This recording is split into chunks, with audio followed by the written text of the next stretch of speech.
गांव के लोग प्रसन्न थे, अति प्रसन्न थे। बहुत छोटा ही पाया था, शुरुआत ही हुई थी यात्रा की, लेकिन बुद्ध को उन्होंने रोका नहीं। बुद्ध के भिक्षुओं ने पूछा होगा, किसी ने राह में जाते वक्त, यह चमत्कार कैसे हुआ? भगवान ने कहा, भिक्षुओं, बात आज की नहीं। बुद्ध बड़े वैज्ञानिक हैं, वे प्रत्येक चीज की श्रृंखला जोड़ते हैं। विज्ञान का अर्थ होता है कार्य कारण का नियम। अगर वृक्ष है तो बीज रहा होगा, अगर बीज था तो पहले भी वृक्ष रहा होगा, अगर वृक्ष था तो उसके भी पहले बीज रहा होगा। एक चीज से दूसरी चीज पैदा होती, सब चीजें संयुक्त हैं, कार्य कारण का जाल फैला हुआ है। यहां अकारण कुछ भी नहीं होता, सब सकारण है। बुद्ध का इस पर बहुत जोर था। इस सकारण होने की धारणा का ही नाम कर्मवाद है। बुद्ध से जब भी कोई कुछ पूछता है तब वे तत्क्षण श्रृंखला की बात करते हैं। वे कहते हैं किसी कृत्य को आणविक रूप से मत लेना, एटॉमिक मत लेना। कोई कृत्य अपने में पूरा नहीं है, उस कृत्य का जोड़ कहीं पीछे है और कहीं आगे भी। तो बुद्ध ने कहा, बात आज की नहीं है, बीज बहुत पुराना है, वृक्ष जरूर आज हुआ है। जब भी बौद्ध के शिष्य उनसे पूछते हैं उनके संबंध में कोई बात, वे उन्हें अपने अतीत जीवनों में ले जाते हैं। वे बड़ी गहरी खोज करते हैं कि कहां से यह संबंध जुड़ा होगा, कैसे यह घटना शुरू ही होगी। बीज से ही शुरू करो तो ही वृक्ष को समझा जा सकता है। कारण को ठीक से समझ लो तो कार्य समझा जा सकता है। सूक्ष्म को ठीक से समझ लो तो स्थूल समझा जा सकता है, क्योंकि सारे स्थूल की प्रक्रियाएं सूक्ष्म में छिपी। वृक्ष जरूर आज हुआ है, बुद्ध ने कहा। मैं पूर्व काल में शंख नामक ब्राह्मण होकर प्रत्येक बुद्ध पुरुष के चैत्यों की पूजा किया करता था। प्रत्येक बुद्ध पुरुष की। ऐसा कुछ हिसाब न रखता था कि कौन जैन, कौन हिंदू, कौन अपना, कौन पराया, कौन श्रमण, कौन ब्राह्मण। ऐसी कोई चिंता न रखता था। जो भी जाग गए उन सभी की पूजा करता था। गांव में जितने मंदिर थे सभी पे फूल चढ़ा आता था। ऐसी निष्पक्ष भाव से मेरी पूजा थी। कुछ बहुत बड़ा काम न था, लेकिन बुद्ध ने कहा उसका ही जो बीज मेरे भीतर पड़ा रहा, उससे ही चमत्कार हुआ है। वो जो निष्पक्ष भाव से पूजा की थी, वो जो निष्कपट भाव से पूजा की थी, अपना पराया न देखा था, वही बीज खिल के आज इस जगह पहुंच गया है कि मैं अमृत को उपलब्ध हुआ हूं। और जिनका मुझसे साथ हो जाता है, जो मुझे किसी भी कारण पुकार लेते हैं अपने पास, उनको भी अमृत की झलक मिलने लगती, उनके जीवन से भी मृत्यु विदा होने लगती। मैं प्रत्येक बुद्ध पुरुष के चैत्यों की पूजा किया करता था, और यह जो कुछ हुआ उसी के विपाक से हुआ है। जो उस दिन किया था वह तो अल्प था, अत्यल्प था, लेकिन उसका ऐसा महान फल हुआ है। बीज तो होते भी छोटे ही हैं, पर इससे पैदा हुए वृक्ष, छोटे से बीज से पैदा हुए वृक्ष आकाश के साथ होड़ लेते। थोड़ा सा त्याग भी, अल्प मात्र त्याग भी महासुख लाता है। कुछ बड़ा मैंने त्याग भी ना किया था उस जन्म में, इतना ही त्याग किया था, अपना पराया छोड़ दिया था। सभी जागृत पुरुषों को बेशर्त आदर दिया था। समझते हो, यह धार्मिक आदमी का लक्षण। छोटा मत समझना ऐसे। बुद्ध कितने ही कहें कि अल्प मात्र, ये छोटा नहीं है। तुम मस्जिद के सामने से ऐसे गुजर जाते हो जैसे मस्जिद है ही नहीं। तुम गुरुद्वारे के सामने से ऐसे निकल जाते हो जैसे गुरुद्वारा है ही नहीं। अगर तुम मुसलमान हो तो हिंदू का मंदिर तुम्हें दिखाई नहीं पड़ता। अगर तुम हिंदू हो तो जैन का मंदिर तुम्हें दिखाई नहीं पड़ता। यह धार्मिक होने का लक्षण न हुआ, यह तो राजनीति हुई। ये तो समूह और संप्रदाय और धारणा और सिद्धांत से बंधे होना हुआ। धार्मिक व्यक्ति तो जहां भी दिए जले, जिसके भी दिए जले, वे सभी दिए परमात्मा के। फिर नानक का दिया जला हो गुरुद्वारे में तो कोई फर्क नहीं पड़ता, वहां भी झुकाएगा। फिर राम का दिया जला हो राम के मंदिर में, वहां भी झुकाएगा। फिर कृष्ण का दिया हो वहां भी झुकाएगा। फिर मोहम्मद का दिया हो वहां भी झुकाएगा।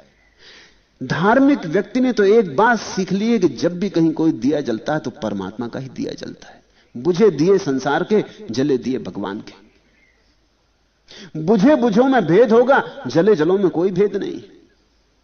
बुझा दिया एक तरह का, दूसरा बुझा दिया दूसरे तरह का।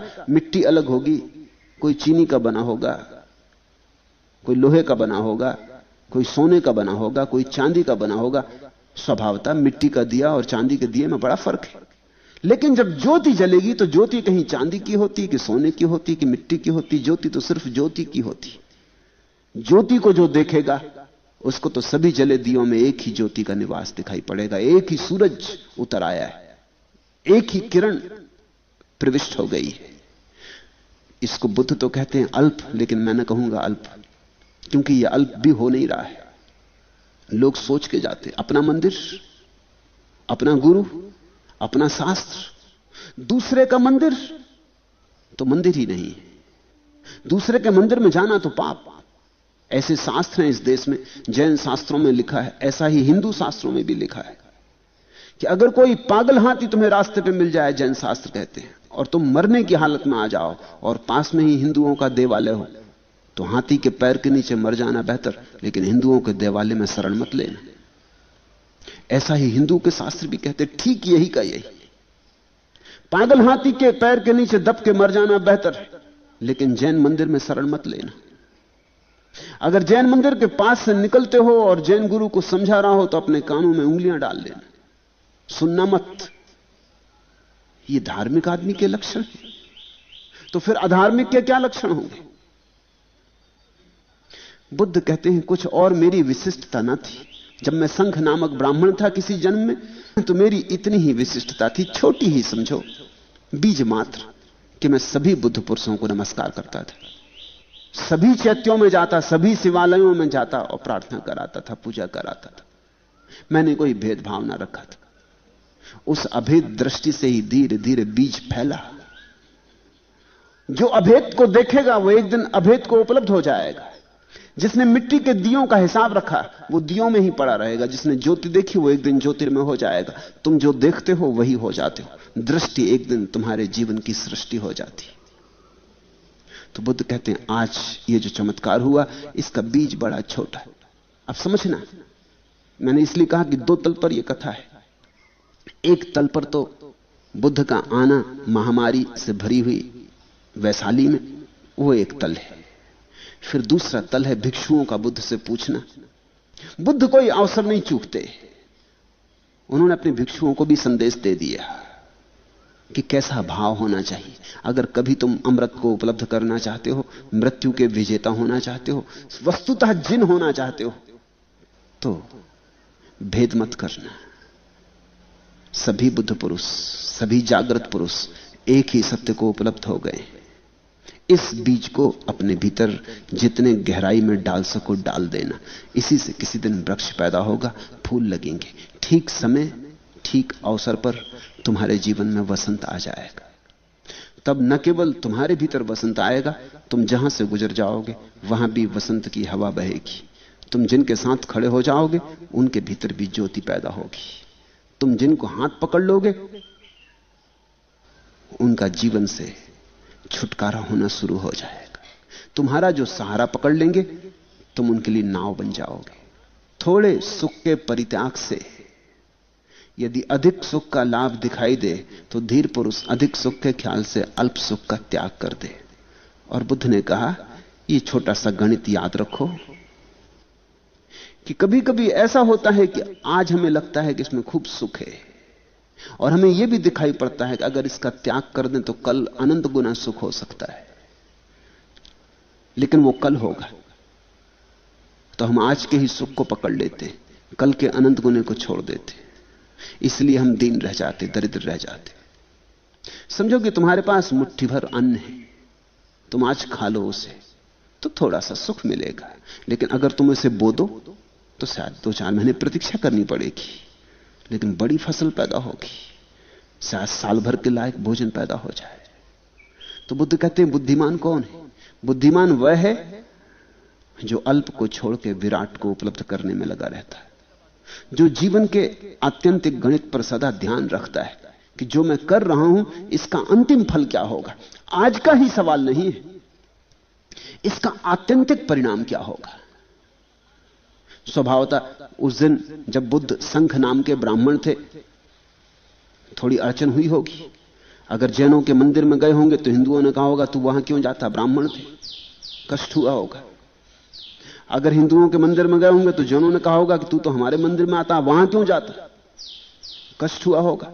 गांव में शायद पागल समझे जाते होंगे। तुम जरा सोचो कि तुम सब मंदिर मस्जिद में जाकर नमस्कार करने लगो, लोग समझेंगे दिमाग खराब हो गए। जिनका दिमाग खराब है वो समझेंगे कि तुम्हारा दिमाग खराब हो गया, कष्ट हुआ होगा, प्रतिष्ठा गंवाई होगी, लोगों ने पागल समझा होगा। लेकिन बुद्ध कहते हैं वो छोटा सा त्याग था, क्या फर्क पड़ता है कि लोगों ने पागल समझा, क्या फर्क पड़ता था अगर लोग समझते कि मैं पागल नहीं हूं, कुछ भी फर्क नहीं पड़ता था। लेकिन उसका जो परिणाम हुआ व्यापक है। जब गंगा पैदा होती तो बूंद बूंद पैदा होती, गोमुख से गिरती गंगोत्री, तुम अपनी मुट्ठी में संभाल ले सकते हो, फिर रोज बड़ी होती जाती, बड़ी होती जाती। जब गंगा सागर में गिरती है तुम विश्वास भी ना कर सकोगे कि ये वही गंगा है जो गोमुख से गिरती, जो गंगोत्री में बूंद बूंद टपकती, जिसको तुम मुट्ठी में बांध ले सकते थे, ये वही गंगा है। पहचान नहीं आती। बीज छोटा, वृक्ष बहुत बड़ा।